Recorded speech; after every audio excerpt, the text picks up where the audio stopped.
انہوں نے کہا ایک پنڈی کیا میں خود آ رہا ہوں، پورے پنجاب میں جتنی بھی حکومت ہے وہ تمام کی تمام فارم 47 پر ہے. بھائی ان کے اپنے اتحادی ہیں. اور دوسرے سن لیں، وہ خود کہہ رہے، اتحادی پیپلز پارٹی کہہ رہی ہے کہ 2 نمبر مینڈیٹ ہے جی، پنجاب میں سیٹیں ہی نہیں ہیں ان کی. ندیم افضل چند صاحب نے بھی کہہ دیا، انہوں نے کہا جی بلکہ دھماکہ کیا، انہوں نے کہا گزشتہ سال جو 8 فروری کو ہوا تھا ہم کبھی نہیں بھول سکتے، ہم کبھی مانیں گے نہیں کہ پنجاب میں الیکشن فیئر اینڈ فری ہوا ہے یا جینون ہوا ہے، بہت بڑا فراڈ ہوا تھا. اور بھائی چھوڑ دیں، قمر زمان کائرہ صاحب کہہ رہے ہیں موجودہ حکومت فارم 47 کی پیداوار ہے. بھائی یہ سب مان رہے ہیں، یہ سب مان رہے ہیں. اگر حکومت کو لگتا ہے نا کہ گورنر پنجاب جھوٹا ہے، ندیم افضل چند جھوٹا ہے، چلے پی ٹی آئی تو ہے ہی ہے جھوٹی، قمر زمان کائرہ جھوٹا، تو لگائے نا پیکا ایکٹ ان کے اوپر. غلط خبر دیتے ہیں نا، بے بنیاد خبر دیتے ہیں جس کا ثبوت ان کے پاس نہیں، وہ والی خبریں دیتے ہیں. لگائیں ان کے اوپر پیکا. اور سر اگر پیکا لگے گا تو پھر پوری پاکستانی قوم پہ لگے گا، کل وہ ثوابی کے تمام جلسوں پہ لگے گا، وہ چھوٹی چھوٹی گیدرنگ کے اوپر لگے گا جو پنجاب کے اندر تھی، دفعہ 144 جو تھی پاکستان تحریک انصاف کے لیے جو رکھی گئی تھی، پھر تو پھر ان سب پہ لگے گا نا. جب دفعہ 144 عطا تارڑ پہ نہیں لگ سکتی نا، کل ان کے وہ پروگراموں میں ریلیوں میں خطاب کر رہے تھے، احسن اقبال صاحب پہ نہیں لگ سکتی، قذافی اسٹیڈیم کے میچ پہ نہیں لگ سکتی، آج کے ہارس اینڈ کیٹل شو پہ نہیں لگ سکتی، تو پھر پیکا ایکٹ بھی نہیں لگ سکتا جی. پھر یہ سب کے ساتھ ہی ہے. اور سر یہ تو اتحادیوں کی بات ہوگی، ویسے اتحادی کم اپوزیشن آپ کہہ لیں، ہم سندھ کے سربراہ جی جے یو آئی کے، ان کا نام ہے علامہ راشد سومرو صاحب. وہ کہتے ہیں کہ سندھ میں صرف 10 سے 15 حلقے کھول دینا تو ایک ایک حلقے سے 50 ہزار جعلی ووٹ نہ نکلا تو میں سیاست چھوڑ دوں گا. سر دیکھیں کون کون منا رہا ہے یوم سیاہ، اتحادی بھی اور اپوزیشن بھی، اور حکومت استحکام پاکستان کا دن منا رہی ہے. وہ کسی نے کیا خوب کہا ہے نا کہ 8 فروری کو تو ویسے عوام کی فتح کا دن تھا، کیونکہ عوام نے جتایا بے نشان سیاسی جماعت کو، جس طریقے سے بھی جتایا، ڈھونڈ کے جتایا، عوام جیت گئی اس دن. لیکن 9 فروری کو جس جماعت کو لا کے مسرت پہ بٹھایا گیا نا، اس جماعت کا 9 فروری کو یوم تشکر بنانا بنتا ہے. میرا خیال تبھی ہارس اینڈ کیٹل شو کی انوگریشن ہو رہی ہے اس وقت، جس وقت میں آپ سے بات کر رہا ہوں. تو بہرحال یہ تمام افراد میں سے پیکا انہی کے ساتھ اس کا آغاز ہونا چاہیے. اور آج جوڈیشل کمیشن کے حوالے سے میں نے آپ کو بتانا تھا کہ کل اجلاس ہے نا جی، 8 جج سپریم کورٹ میں نئے لے کے آنے جس میں ایلیویٹ ہونے ہیں.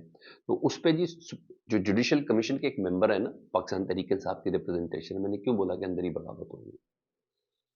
ججز کے خط اپنی جگہ پر آ رہے ہیں، وکلا کے خط اپنی جگہ پہ آ رہے ہیں، جوڈیشل کمیشن کے ممبران خود بول رہے ہیں. بیرسٹر علی ظفر صاحب نے پیپلز پی ٹی آئی کے رہنما بھی ہیں، انہوں نے سپریم کورٹ کے ججز کے ساتھ، اسلام آباد ہائی کورٹ کے ججز کے ساتھ، وکلا کے ساتھ اپنی آواز بلند کی ہے. انہیں چیف جسٹس صاحب یا جسٹس یحییٰ آفریدی صاحب کو خط لکھے گا. سر خدا کا بات، جیسے منصور علی شاہ صاحب نے کہا تھا نا ان کو کہ آپ کس ایجنڈے پر ہیں، جسٹس یحییٰ آفریدی صاحب کو، جی ہاں یہ کہہ رہے ہیں کہ سر کیا کر رہے ہیں. جب تک اسلام آباد ہائی کورٹ کی سینیورٹی کی جو معاملہ ہے نا ججز کا وہ حل نہیں ہو جاتا نا، آپ جوڈیشل کمیشن نہیں بلائیں، بالکل نہیں بلائیں. تو یہ 3 جج لائے ہیں نا، لاہور ہائی کورٹ سے ڈوگر صاحب، سندھ ہائی کورٹ سے سومرو صاحب، بلوچستان ہائی کورٹ سے آصف صاحب. انہوں نے کہا جناب پہلے ان کا مسئلہ تو حل کریں، یہ ججز سارے کڑے ہوئے ہیں، تب جوڈیشل، تب آپ ایلیویٹ کر کے لے کے جائیں نا ترمین اللہ کو، تب عالیہ صاحبہ کو پنجاب سے لے کے جائیں نا آپ سپریم کورٹ میں. مسئلہ ہی اپنی جگہ پر کھڑا ہے، تب سندھ ہائی کورٹ کا چیف جسٹس لے کے آیا نا ادھر، مسئلہ تو اپنی جگہ پر کھڑا ہے. انہوں نے کہا نہیں سر ایسا نہیں کرے. اور یہی وجہ ہے کہ کل اسلام آباد کی سڑکیں اور وکلا ہیں، کل 10 فروری ہے، وکلا کا یوم احتجاج ہے، انہوں نے 26ویں آئینی ترمیم اپنا احتجاج ریکارڈ کرانا ہے. کل شارت دستور پہ دیکھنا وکلا کیا کرتے ہیں، کیونکہ میرے پاس جو آواز ہے وہ بڑی زبردست قسم کی کہ وکلا کسی طور، اور بھائی اصل معنوں میں ان کو انصاف مل نہیں رہا تو پھر کہاں جا کے انصاف لیں گے. اور پی ٹی آئی مسلسل ان کے پیچھے، انہوں نے عمران خان صاحب نے باقاعدہ وکلا کی طریقے کے ساتھ اپنے بیک کا پورا اعلان کیا. حکومت کو لگی ہوئی شہباز رانا کی جو خبر تھی وہ غلط تھی.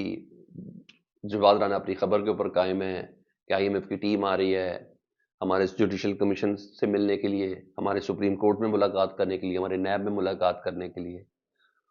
وہ اس خبروں کے اوپر لگی، خیر تردید آ گئی، مگر شہباز رانا صاحب ایک طریقے سے اپنی اس کے اوپر قائم ہے. اچھا جو چیز میں اور آپ کے ساتھ شیئر کرنے جا رہا ہوں اس میں یہ ہے کہ سر کل کے کچھ لوگ جو ہے نا وہ گرفتار ہوئے تھے.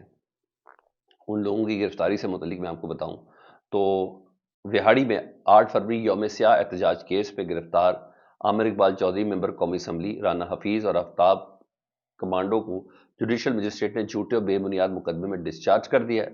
انصاف لائز فارم وکلا اور پی ٹی آئی وکلا کی کثیر تعداد کچہری میں موجود تھی.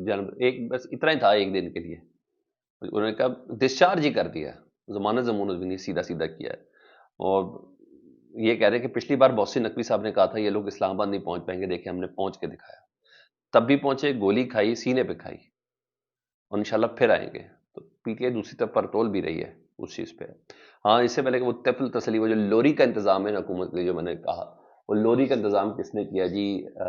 نجم سیٹھی صاحب کر رہے ہیں. کیونکہ نجم سیٹھی صاحب ابھی جب اسٹیڈیم کا افتتاح ہوا تھا پرسوں تو اس وقت موجود تھے. انہوں نے محسن نقوی صاحب کے ساتھ تصویریں بھی کھنچوائی ہیں، اور کہا جاتا ہے کہ ان کی ملاقات بھی ہوئی ہے شہباز شریف صاحب اور مریم نواز صاحبہ سے. انہوں نے بڑا دعویٰ کیا ہے.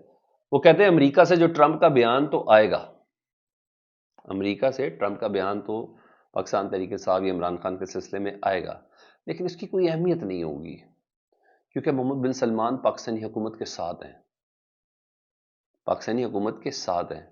اس لیے ٹرمپ کے عمران خان کے حق میں بیان سے کوئی فرق نہیں پڑے گا. یہ لوری ہے سر. بیان آئے گا پھر آپ سے بات کریں گے. صبح سے آئی ایم ایف کی خبر کی تردید نہیں صحیح طرح ہو پا رہی، تھلی مچی ہوئی ہے. ہمارے دوست کہتے ہیں تھلی مچ گئی ہے جی، وہ والی پوزیشن بنی ہوئی ہے. پھر کیا ہوگا؟ یہ چیز ہے. ابھی تو یورپی یونین کا اجلاس بھی ہے جی ایس پی پلس کے لیے. ایسے تھوڑی ہوتا ہے.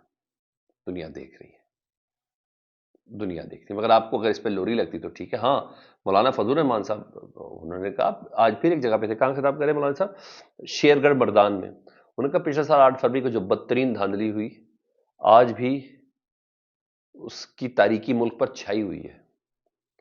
دھاندلی کی پیداوار پارلیمنٹ میں جماعت اسلامی کی روشنی چمکتی رہے گی، یہ علماء کی روشنی چمکتی رہے گی. مولانا صاحب بھی ہیوی آ رہے ہیں جی آگے. مولانا صاحب ایک اور قدم اس اپوزیشن اتحاد کے ساتھ آ رہے ہیں. لیٹس سی، دیکھیں ہر طرف سے ایک ہی آواز آ رہی ہے، حکومت لوری پہ ہے. کیا خیال ہے؟ فیڈ بیک سے متعلق آگاہ کریں. اپنا بہت خیال رکھیں. اللہم صلی علی محمد و آل محمد.